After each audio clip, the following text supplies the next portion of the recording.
Subscribe करिए hi-fi study channel को, bell icon को प्रेस कीजिए लेटेस्ट वीडियो अपडेट सबसे पहले पाने के लिए। हेलो फ्रेंड्स, मैं सदा फुरकान एक बार फिर से स्वागत करती हूँ आपके अपने यूट्यूब चैनल हाईफाई स्टडी पर। उम्मीद करती हूँ आप सब खैरियत से होंगे। तो चलते हैं हम अपनी साइंस की क्लास की तरफ, जो कि आ चुकी है धातु एवं अधातु टॉपिक को लेकर। तो देखते हैं धातु क्या होता है। अपारदर्शी एवं चमकदार पदार्थ को धातु कहते हैं। अपारदर्शी मतलब जिसके आर पार ना दिखाई दे, और पारदर्शी मतलब जिनके आर पार दिखाई दे। इसमें अंतर पूछ लेता है तो आप भूलिएगा नहीं। ये उष्मा एवं विद्युत के सुचालक होते हैं। सुचालक हमने सिलेबस में भी डिस्कस कर रखा था, सुचालक और कुचालक क्या होते हैं। तो इसीलिए एक भी वीडियो को आप मिस ना किया करें, क्योंकि बार बार वही चीज़ आएगी, बार बार थोड़ी हम एक्सप्लेन करेंगे तो आपकी जो टॉपिक होगी उसको लेके आप कंफ्यूज हो जाओगे। तो इसलिए आप एक भी वीडियो को मिस ना करें, जिससे आपकी एग्ज़ाम्स की प्रिपरेशन भी अच्छे से होती रहेगी और आप भूलेंगे भी नहीं। तो सुचालक मतलब ऐसे पदार्थ जिनके परमाणु क्रमांक में 4 से कम इलेक्ट्रॉन होते हैं, यानी इलेक्ट्रॉनिक विन्यास करने पर 4 से कम इलेक्ट्रॉन हो लास्ट कक्ष में, तो उसे आप सुचालक कहते हो। और कुचालक सेम उसका उल्टा होता है। तो देख लेते हैं हम एग्जाम्पल के थ्रू। लोहा, सोना, चांदी, एल्युमिनियम। अगर आपको इलेक्ट्रॉनिक विन्यास निकालने आता है तो लोहा का परमाणु क्रमांक 26 होता है, तो आप उसका इलेक्ट्रॉनिक विन्यास निकाल कर देख सकते हैं। इसी तरह आपकी चांदी का होता है 42, सोडियम का होता है 11, मैग्नीशियम का होता है 12। तो आप निकाल के देख सकते हो, ठीक है। आप जब उसका इलेक्ट्रॉनिक विन्यास करोगे तो आपको खुद समझ आ जाएगा कि सुचालक और कुचालक क्या होते हैं। मैंने क्यों कहा कि जिनके लास्ट कक्ष में 4 से कम इलेक्ट्रॉन हो। और अगर आपको इलेक्ट्रॉनिक विन्यास निकालने नहीं आता है तो आप हमें कमेंट बॉक्स में बताइएगा, हम उस पर एक वीडियो आपको प्रोवाइड करवा देंगे। अब हम देखते हैं धातुओं के गुण, प्रॉपर्टीज ऑफ मेटल। धातु के प्रमुख गुण निम्नलिखित है। नंबर 1, भौतिक धातु के भौतिक गुण। अब भौतिक गुण को देख लेते हैं। तो धातु के भौतिक गुण निम्नलिखित है, ये भी निम्नलिखित है। तो देखते हैं हम क्या है। नंबर 1, धात्विक चमक। धातु में एक विशेष मतलब एक खास प्रकार की चमक होती है, जिसे धात्विक चमक कहते हैं। धातुओं की इसी विशेष चमक के कारण सोना, चांदी आदि को धातुओं का उपयोग आभूषण बनाने में किया जाता है। आभूषण मतलब ज्वेलरी बनाने में किया जाता है। कठोरता देख लेते हैं। धातु कठोर होते हैं, लेकिन विभिन्न धातुओं की कठोरता अलग अलग होती है, यानी अलग अलग प्रकार के धातुओं की कठोरता अलग होती है। सोने की कुछ होगी, लोहे की कुछ होगी, चांदी की कुछ होगी और एल्युमिनियम की कुछ होगी। कुछ धातु अधिक तो कुछ धातु कम कठोर होते हैं। अभी मैंने कहा था ना, अलग अलग प्रकार की होती हैं। धातुओं में सोडियम अपवाद है। अपवाद क्यों है? क्योंकि ये कठोर ही नहीं है, और हम मान रहे हैं कि जो धातु होते हैं वे कठोर होते हैं, लेकिन सोडियम भी धातु है। क्यों? क्योंकि ये आपका सुचालक है।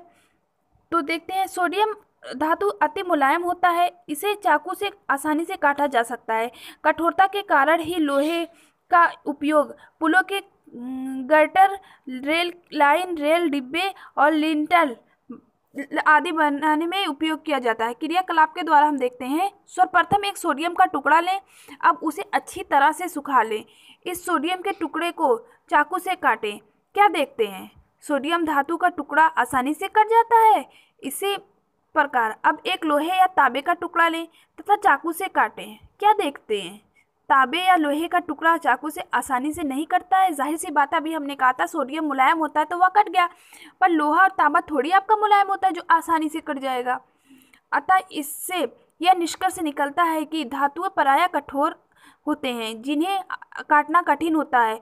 सोडियम, पोटेशियम, मैग्नीशियम तथा पारा को छोड़कर अन्य सभी धातु कठोर होते हैं।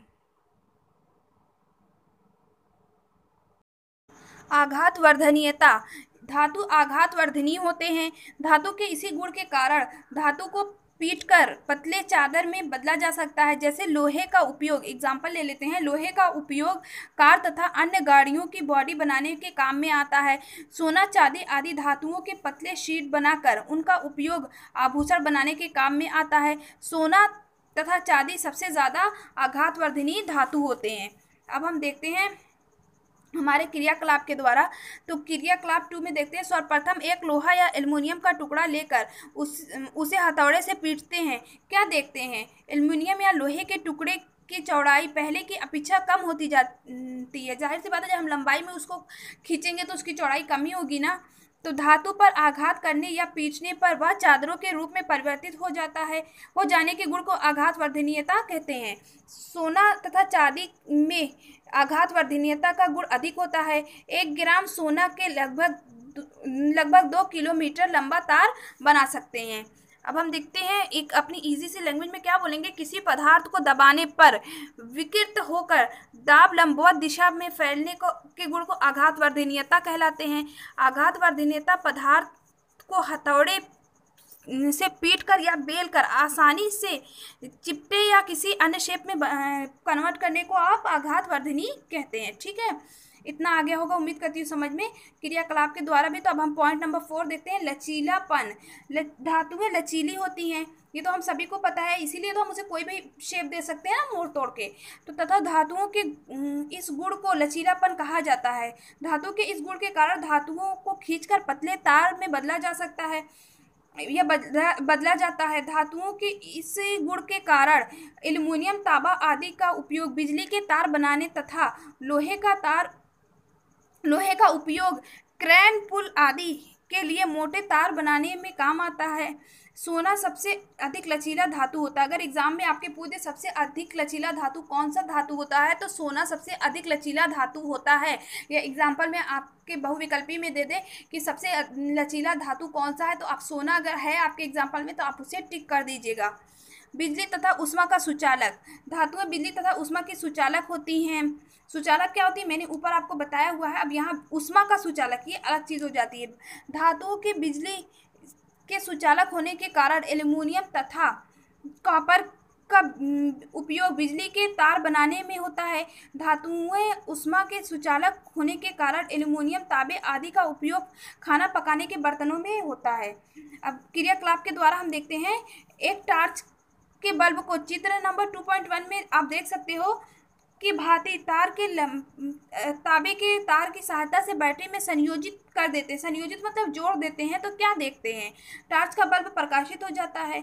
अब यदि टार्च के बल्ब को तांबे की जगह एल्युमिनियम या आयरन के बने तार द्वारा बैटरी में जोड़ते हैं तो क्या होता है, टार्च का बल्ब पुनः प्रकाशित हो जाता है। अतः इससे यह निष्कर्ष निकलता है कि तांबा विद्युत सुचालक है, चाहे हम उसे तांबा विद्युत सुचालक है।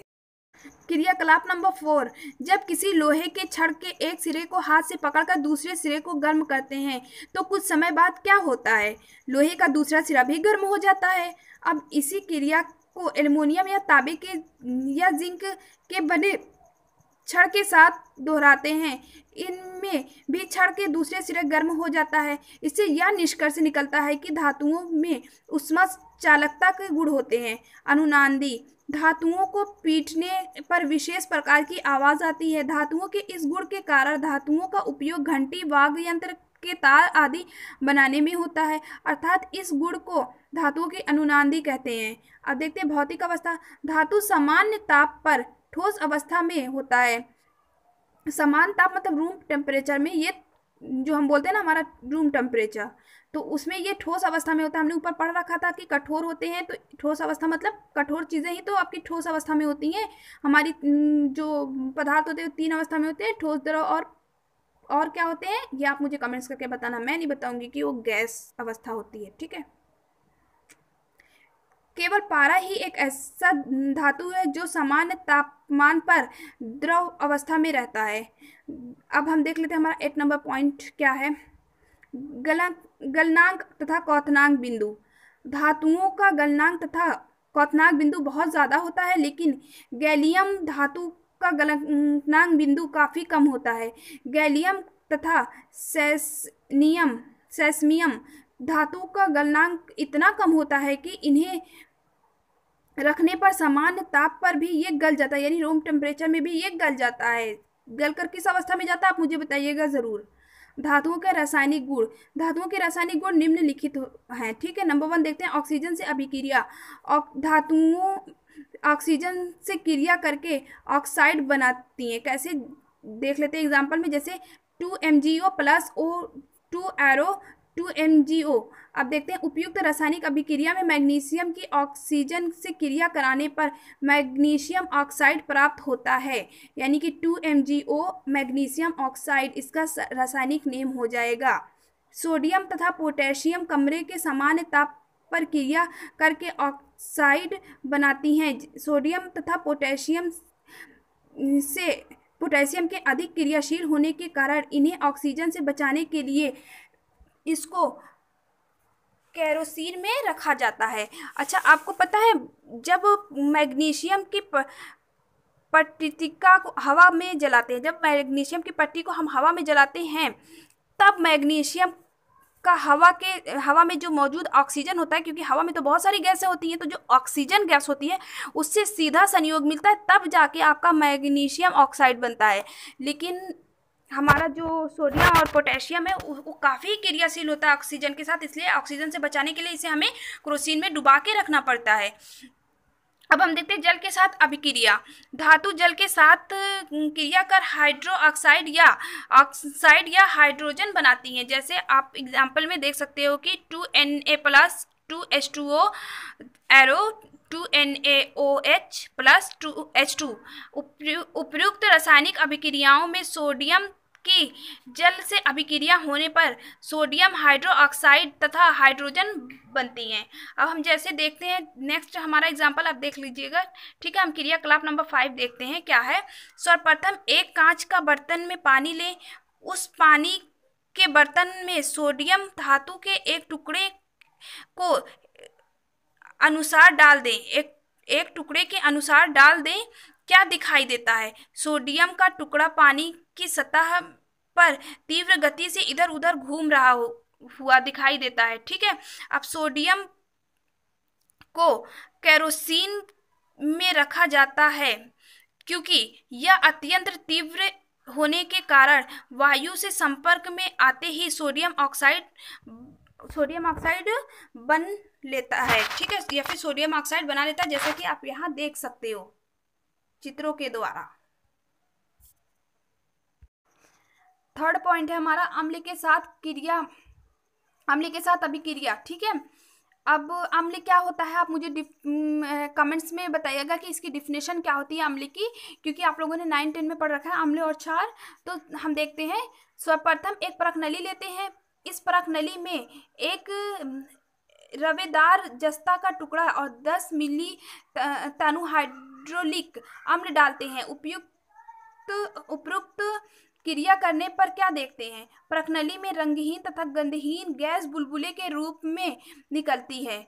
अब परखनली से निकलने वाली इन गैसों की परीक्षण करने के लिए जलती हुई माचिस को परखनली के मुख पर ले जाते हैं। हाइड्रोजन गैस पक की ध्वनि उत्पन्न करते हुए निकलती है। इससे यह निष्कर्ष निकलता है कि अम्ल के साथ धातुओं की क्रिया कराने पर हाइड्रोजन गैस निकलती है। जैसा कि आप एग्जाम्पल में देख सकते हो कि Zn यानी ये जिंक का आपका सूत्र है, plus 2HCl arrow ZnCl2 + H2, ठीक है। आप इस उदाहरण के थ्रू आप देख सकते हो कि कैसे निकलती है। सो गाइस, अगर आपको हमारी वीडियो पसंद आई हो तो लाइक कीजिए, शेयर कीजिए, कमेंट्स कीजिए और अपने दोस्तों में ज्ञान बांटिए। Thank you.